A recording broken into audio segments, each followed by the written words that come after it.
Hi everyone, I got back.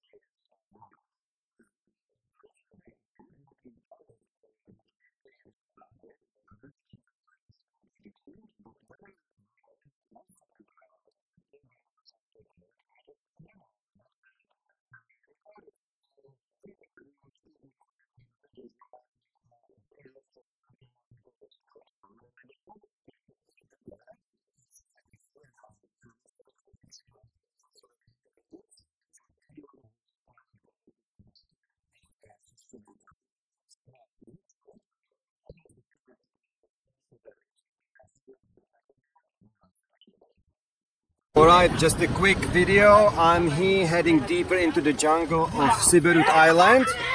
I'm on the back of the truck here with the crew, with these guys, right?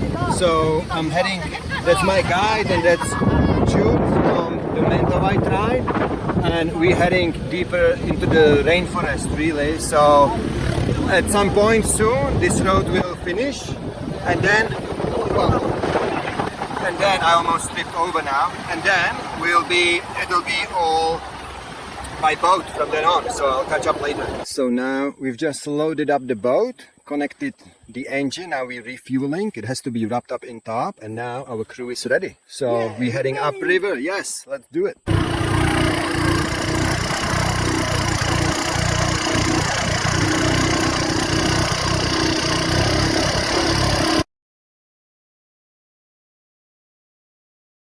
In the morning, can you see the hot day in the jungle? This is how we wash here. We have a swim and shower here really in the morning in this pristine clear river, and then there is a access back to Uma, which is this beautiful village hut, the house where we stay, and that's where you see the photo. I'm here with a group of 4 people, all Indonesians, including my guide Bayu. So this is going back to the house there. Hello, good morning. Yeah. Amarepon. So now what we doing here? Can you tell us? We're just cutting sugarcane? Yeah, and nama Mentawai Kole. Cola? What does cola mean? Sugar. Sugarcane, yeah. And we're making juice out of it? Making juice?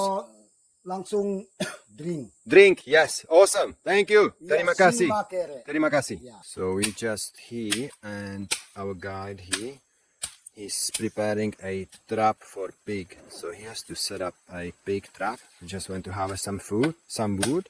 And now he's cutting up bamboo and setting it up with a piece of rope. Now the trap is finished. It took our guide about 15 minutes. It would have taken me about 2 days. And it's really well masked and camouflaged. So basically underneath here, under this cover, is a rope, and then he planted up some plants around it to mask it for the pig, so it looks like nature. And then there is actually a hole in the middle. So once the pig falls into the trap, it gets caught and it triggers this sort of flexible bamboo stick, and then the pig gets caught in there, and then it starts screaming, which alerts the dogs, who come and start barking, and the guy comes here and kills the pig or carries it back to the village. So our guide's mother is sick, and that's why these 3 shamans are performing a kind of ceremony to fend off the bad evil spirits.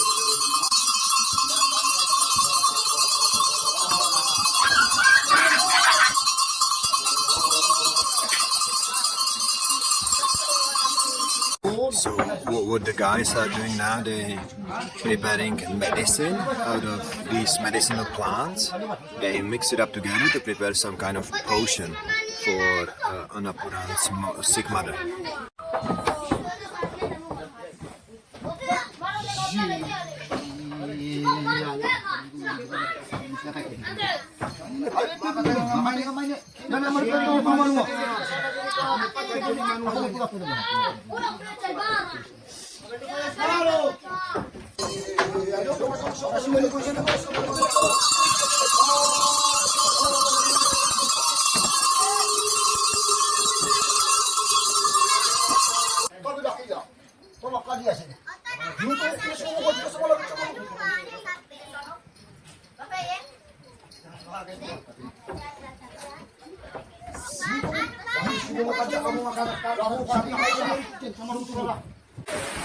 So pig, yeah, yeah, nice pig, yeah.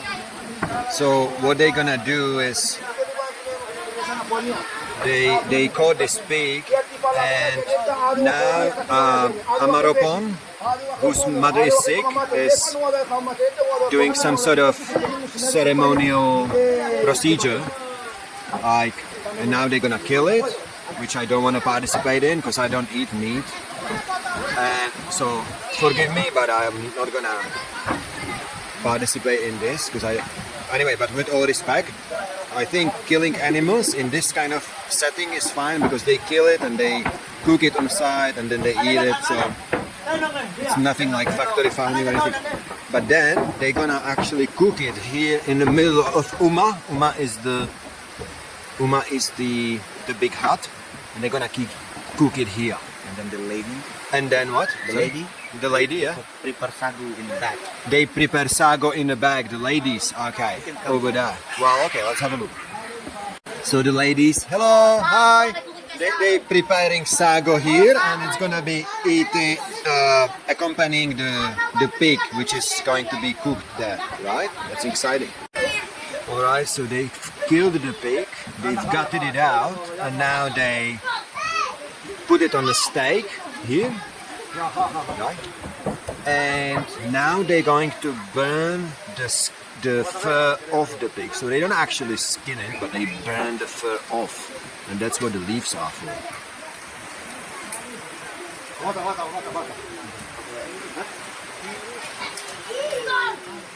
So I'm not gonna be around here because I don't want to be breathing in the smoke, but I just wanted to record the procedure, really.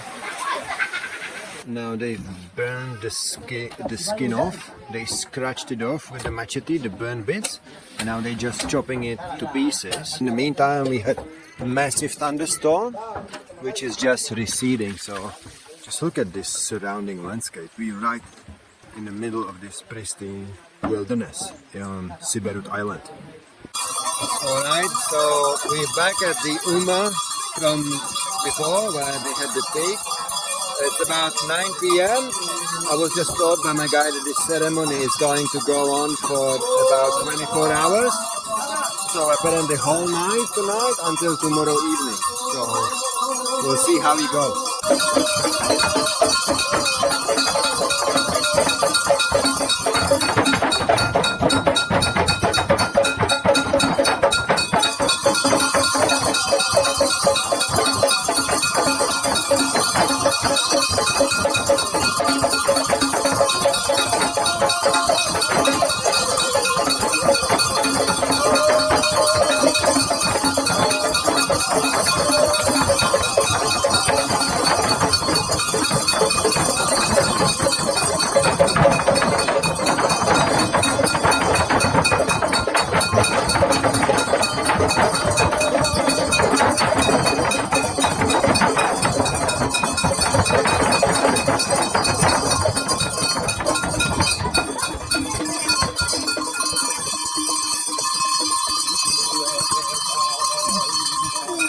And that was the end of day 2 on Siberut Island. So they sacrificed the pig and they made a potion for his mom, put it on her body, and also they did this ceremonial dance, which was all about fending off the evil spirit, because they still believe in animism, the Mentawai people.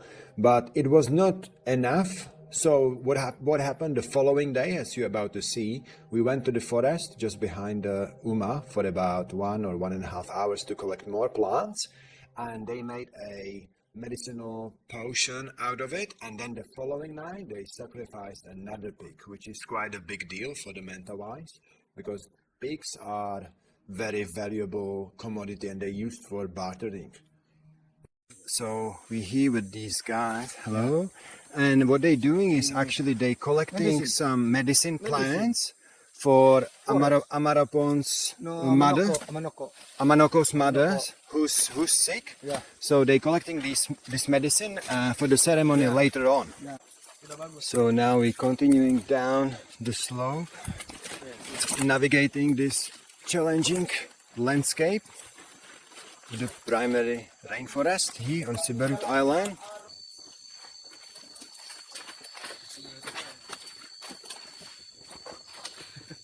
We've been going on the side through the mud, and now it looks like we're going to be continuing through the creek for some time, wading through the mud. And sometimes it's easy to navigate, but if it's full of mud, then sometimes you ankle deep in mud, like me. Yeah, but I just love this. Is so far my favorite experience here on Siberut Island, because this is primary equatorial rainforest. We're right on the equator. They're just checking what kind of medicinal plants to pick, and then they put them in that woven basket. So these two guys are Indonesian students, so they're studying film. They're doing project on indigenous community of Mentawai here on Siberut Island, and I'm sort of just here tugging along and loving the experience so far.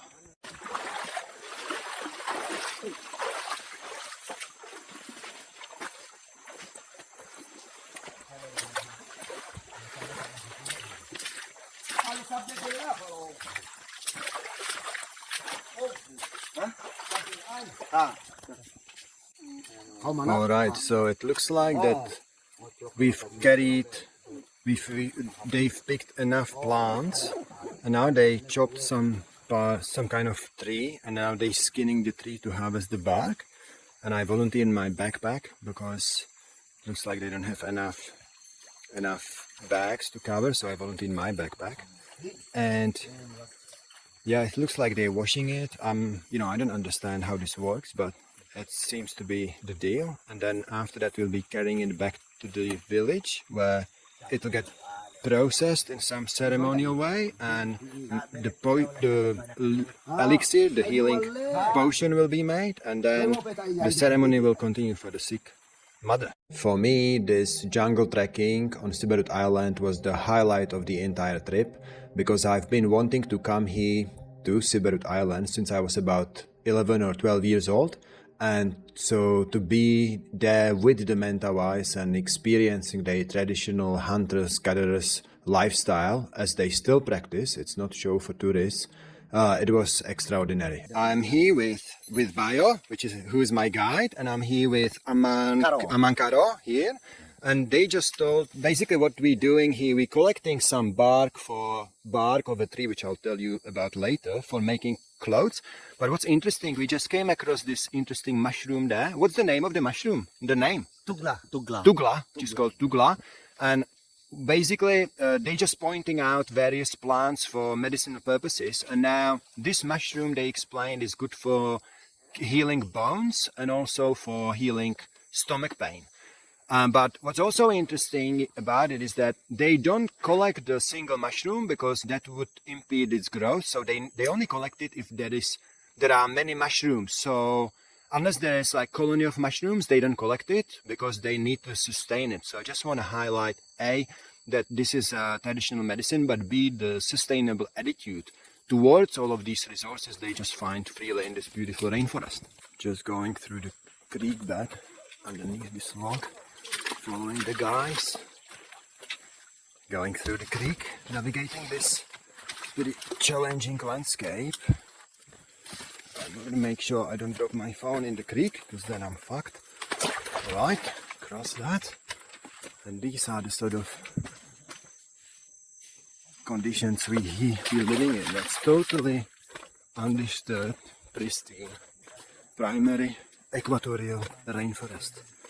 We're right on the equator. If you Google Siberut Island, you will see it's just below the equator. So it's totally amazing. And I'm stupid tourist, so I'm carrying full bottle of water in my backpack. By the way, I'm completely drenched, sweating totally, even though we've been walking for only about, what, half an hour. But I'm so dumb because I'm carrying full bottle of water with me and we just drank from the creek here. Alright, so we have found the tree now. So it's not the big tree, the top one, it's the one next to it. And the tree is called, what's the name of it again? Bayo? The tree? Baiko. The tree is Baiko. And we need to now cut it and get the skin off. And the skin will be used for making clothes. So now we're peeling the skin, the bark of the tree.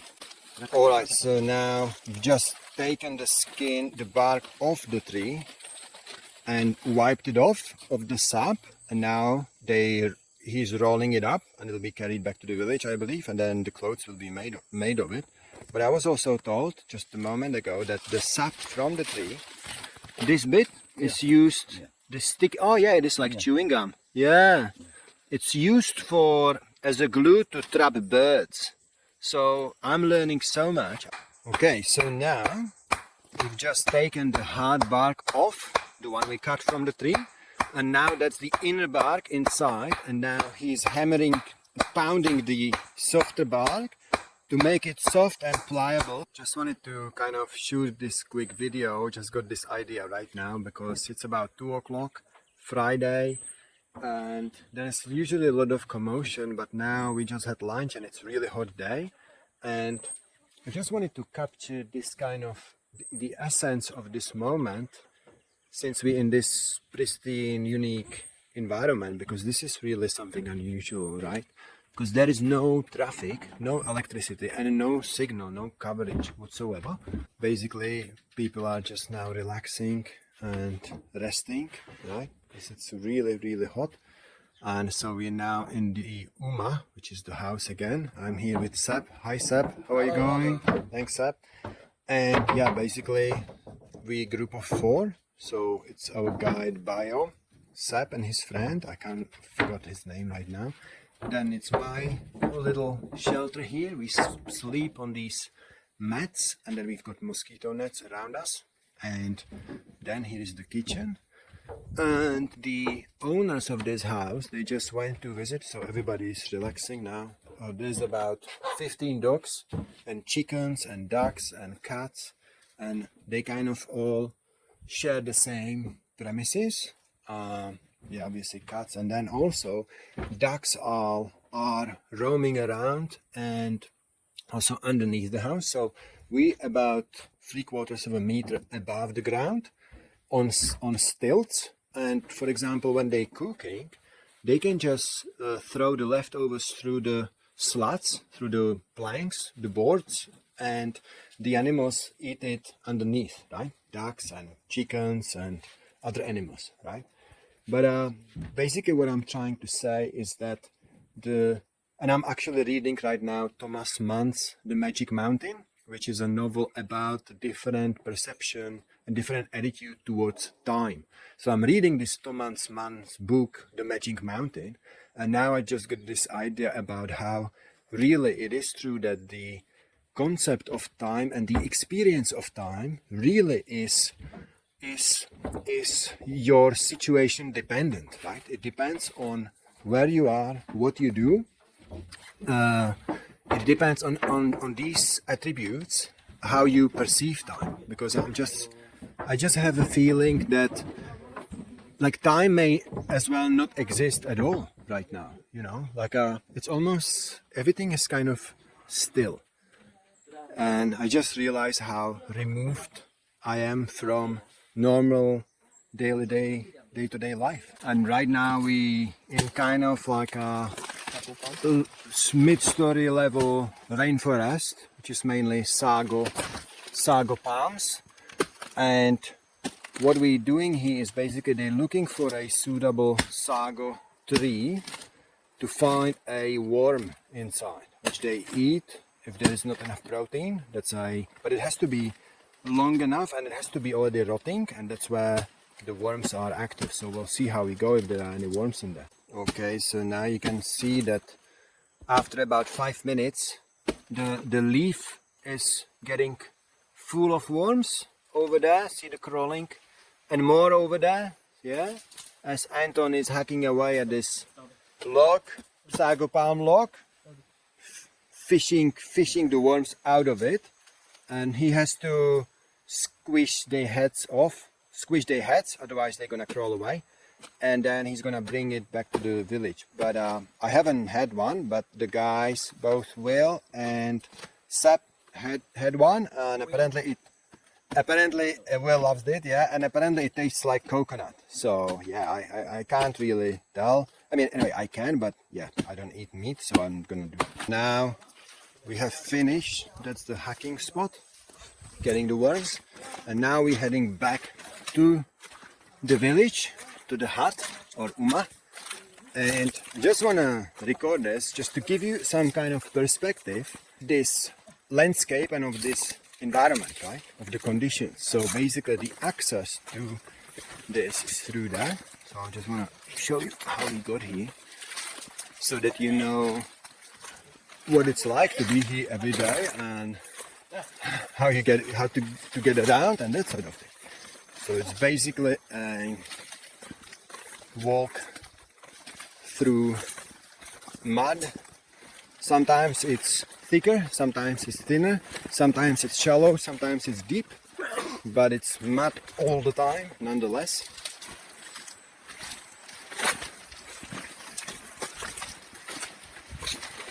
Obviously the locals, they don't bother with shoes, they just go everywhere barefoot.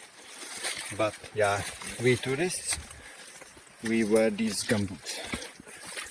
Now we're approaching that second uma. So this is not the uma we're staying at, it's a different uma. The uma where they had the ceremony, which was 2 days ago. Which reminds me that actually this is our 4th day. Tomorrow we're leaving, so this is our last full day here in Butui village in Siberut. But still want to show you the entry back to our uma. So this is the uma, the second uma and the first uma. So we gotta walk down here, cross the creek. So I'm meant to be walking actually on this, but I'm not, which is stupid, but now I gotta be careful I don't drop my phone. Luckily I'm not. And now we're heading back to our uma. That means Amaropon's uma, which is the local, one of the 3 local sikares or shamans. And you can see the uma in the background, in the distance, but see, like there's not even a bridge. So we wade through water to access it. That's the river. We have a bath in and go for refreshment on every morning and afternoon, and today I'm gonna have one right now. And then we gotta go up here, again navigating some slippery slopes, literal slippery slopes. Go that way, going up and back. This is the our uma where we're staying, which is surrounded by obviously the rainforest in the background, in the distance. Thank you. And in the distance we all everywhere surrounded by this virgin rainforest. But basically immediately adjacent to our uma is this banana farm / plantation. So now we just near the uma, and Amalepon is showing us how they prepare poison for arrows to dip the spearhead of an arrow, or well, arrowhead I should say. So they make this poison for catching monkeys, and this is one of the ingredients. So it's a tree called raki. Yeah, raki. So Bio is there, our guide, helping translate everything. Now Amarapon is digging out some kind of root. That root, Yeah. and it then gets mixed with the tree, with that brush he just chopped off. So it's sort of like a lethal poisonous mix. Basically we scratched all the branches off, and now Amarapan is pounding the root that he dug out just recently. So that's the other root. And so that's the second ingredients. And the third ingredients is the small, powerful chili. And all of these three ingredients is mixed together will make some kind of paste, I believe. Amaropan pulled out his hunting gear. So that's for catching monkeys, hunting monkeys. Monkey, pig, deer. Monkey, pig, and deer. Okay, not just monkeys. And I was just told that if just a tiny drop of this mix there gets into your bloodstream, it kills you within 5 minutes. We just got this beautiful snack here, which is called pisang goreng. And pisang stands for banana, and goreng is deep fried. So we have deep fried banana, and it's all local. So it's from these bananas growing around the Uma. And someone else would like to have some pisang goreng, I can tell. Alright, so this is morning of day 5, and we soon heading back to Muara Siberut and then by ferry to Padang. And you can see that's our Uma there, that's the river, and that's our pompong, which is now ready to go, and soon we'll be packing it up and sailing downstream for about 2 hours, and then hopping on the back of a truck and then hopping on a ferry back to Padang, which takes 6 hours. Now it was raining overnight, and as a result of that the river has risen by about ½ meter, which is going to help us sailing downstream. You can see the empty hut at the back, and yeah, I have mixed feelings of sadness, appreciation, humility and gratitude for this amazing experience. So now we just hop into the pompong, sorry. Amalepon behind me, that's the captain, and then the other guys in front of me. And we're heading back to Muara Siberut, and the river is noticeably higher, and the current is stronger. But unlike getting here, we're actually going downstream, so that means we're gonna be faster for sure.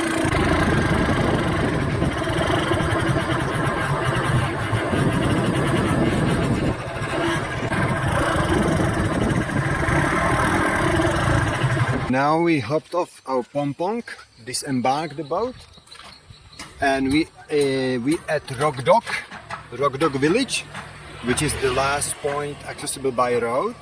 And now we're heading back, just waiting for the truck, and then we'll be heading back to Muara Siberut, just grabbing some refreshments at this warung, which is the convenience store. So now we're just waiting for our final transport back to the harbor at Muara Siberut. We are still at Rogdok village, and so I just wanted to utilize this moment because I spent this amazing time with a group of 3 people, really. So group of 4, me and 3 people. Spent time with Sep. Hello. Hi Sep, Will, and Bayo, Yeah. who is our guide.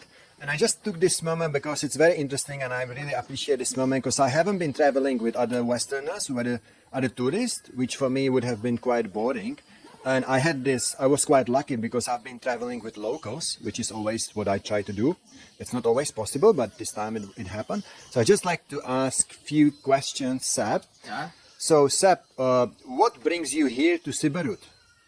Eh, And you can speak Indonesian, mate. It's up to you. It's fine. aku pikir yang bikin aku kesini adalah karena budaya Mentawai. Yeah. Can you please translate? So what do you think to come here because it's Mentawai culture? Your Mentawai culture brought you here. Yeah, cool, awesome. And what has been the best experience that you had over these 5 days? Pengobatan si mama. Yeah, you want to. I mean, the best experience to see like how the giving medicine. Look after from the shaman, look after people. Look after people from shaman. Yeah, fantastic. Okay. Now, Will. Hi, Will. Now, what brings you here to Siberut Island? And you can speak Indonesian. That's fine. Karena saya tertarik untuk melihat budaya di Mentawai. Yeah, because What is it's it? interesting about culture. About culture. Yeah. Okay. Cool. And what has been the best experience and why? Saya sangat suka pemandangan alamnya, sangat mantap. Yeah. He just love the nature. He loves the nature. Yeah. Yeah. Okay. Yeah, that kind of answers it. And now I'd like to our attention to Bayo, who is our guide, and just wanted a little bit of background. So I basically bumped into Bayo at the hostel where I was staying at Padang, because I haven't booked this trip to Siberut Island, and I saw a leaflet to Bayo's company, westsumatrantraveler.com. Is that the right website? Westsumatrantraveler.com. And I just Googled him, and I just WhatsApped him, and within 15 minutes or 30 minutes, he got back to me, and I just asked, hey mate, I just arrived in Padang. I want to have authentic Padang experience in Siberut, and I haven't planned anything. Can you help? And he responded immediately, yes, I can work it out. Let's catch up. And then we caught up. He came to Button Arrow. We had coffee, and within half an hour, we organized everything. And then I stayed at his homestay at Padang, which is called Padang Homestay. And then within 2 or 3 days, I think, we hopped on a fast ferry at Padang, and now we had this amazing 5-day experience. So can you tell a little bit about what you do, and how long have you been doing it, and what's the highlight, and what are you offering? Right.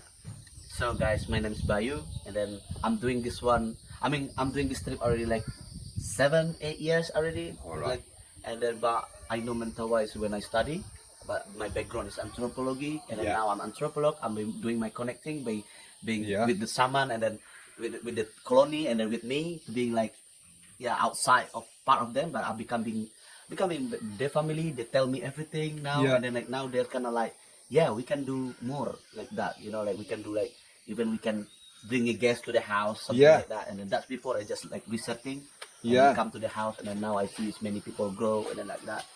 I can speak English. I can tell everyone about that.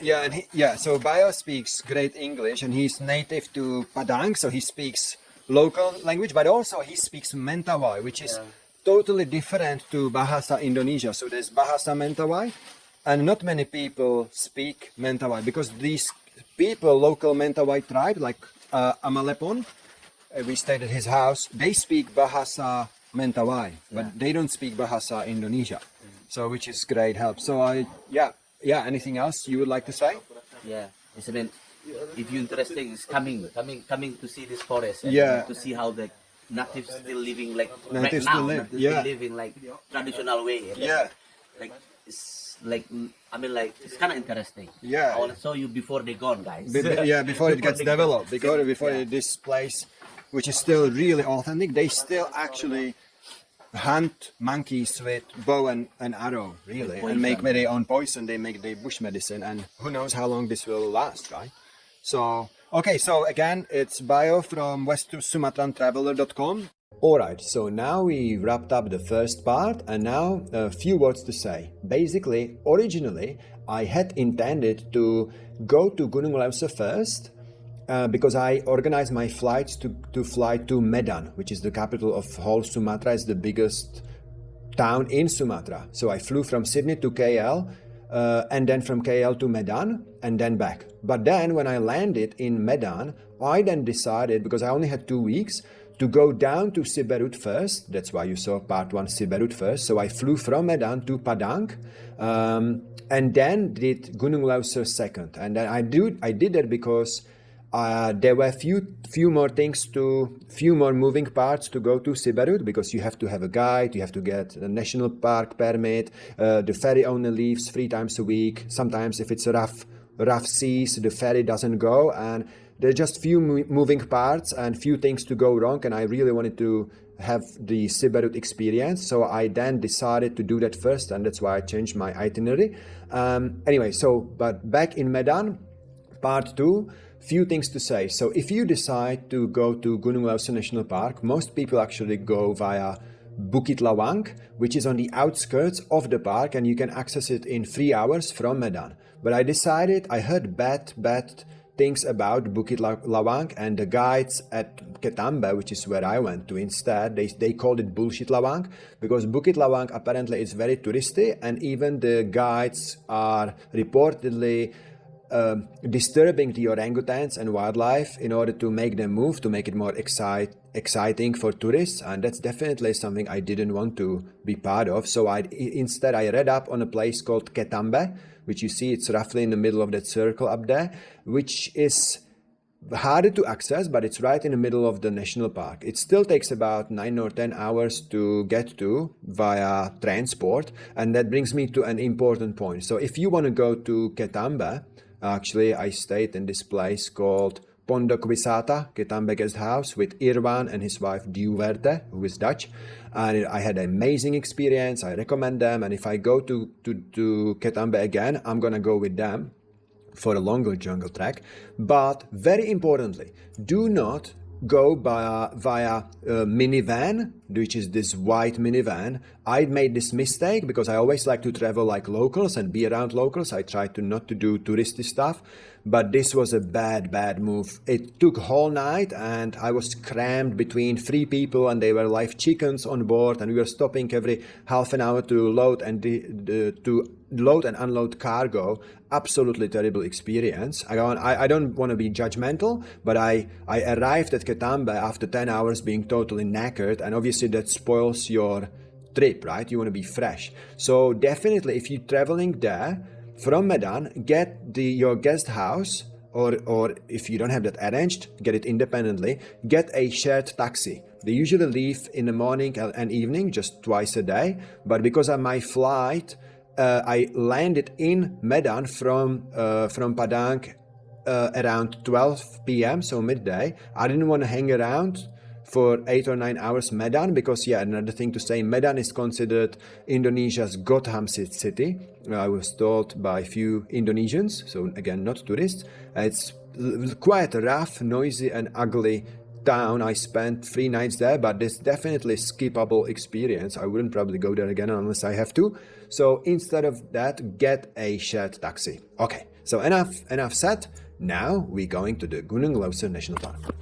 So after about, an hour-long hike with spotting wildlife, we finally came to this beautiful waterfall that you can see here in Gunung Leuser National Park. I can see some giant butterfly. I'm not sure what it is, but I'm sure it's not gonna sit. Oh, is it gonna stand still? Probably not. But yeah, what a beautiful spot. And tomorrow I'm doing a 2-day overnight hike, and we'll be camping here, staying the night after a whole day of hiking. Today we just did a little hike because I don't have much time left, and we gotta leave soon before the sunset because it's almost about 4 o'clock.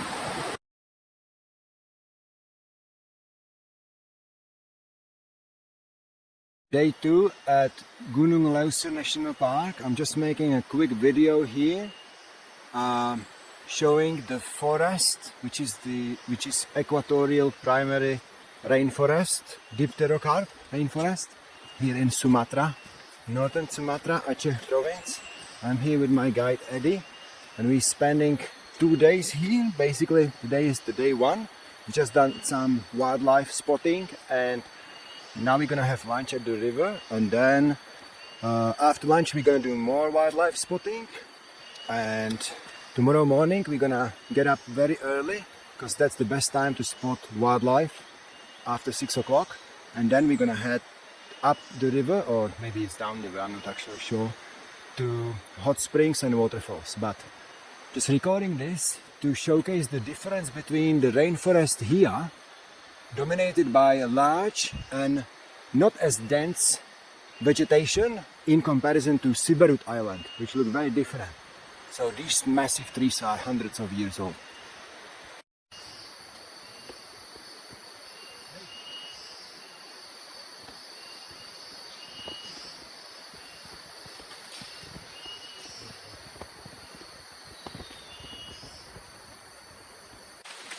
Just came across another orangutan here, a mom with a little baby feeding on some leaves quite close to us.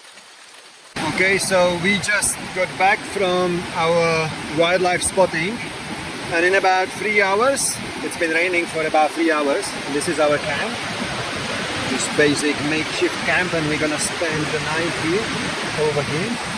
But in about 3 hours, the river rose by about 3/4 of a meter.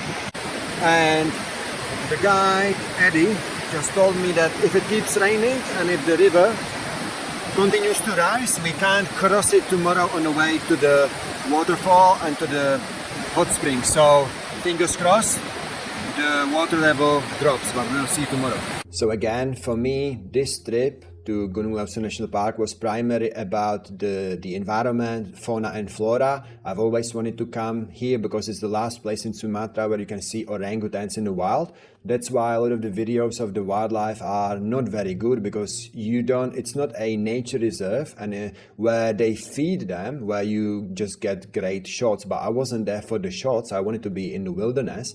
And so we actually had to walk for about an hour on average to see some animals, and we saw more animals. We saw Thomas leaf monkeys and a white-handed gibbon, but the videos were so bad that I didn't want to share them here, because it's just sort of some movement up high in a canopy, but it really doesn't matter.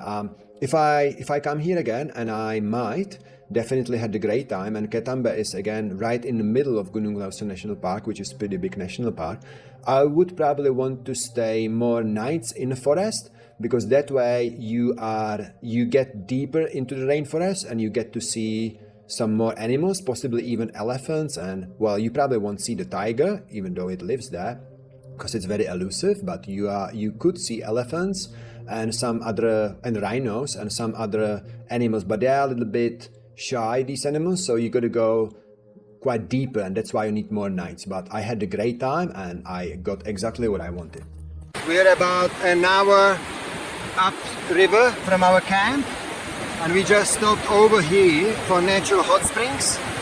I think that in a 33 or so degrees heat and about an 80 or 90% humidity, I would have preferred cold springs, but you know, it is what it is. So just wanted to take a moment to record this fantastic landscape at Gunung Leuser National Park near Ketamba, about an hour walk upriver from one of the camps. So I'm just gonna have a dip and then we're gonna do some wildlife spotting.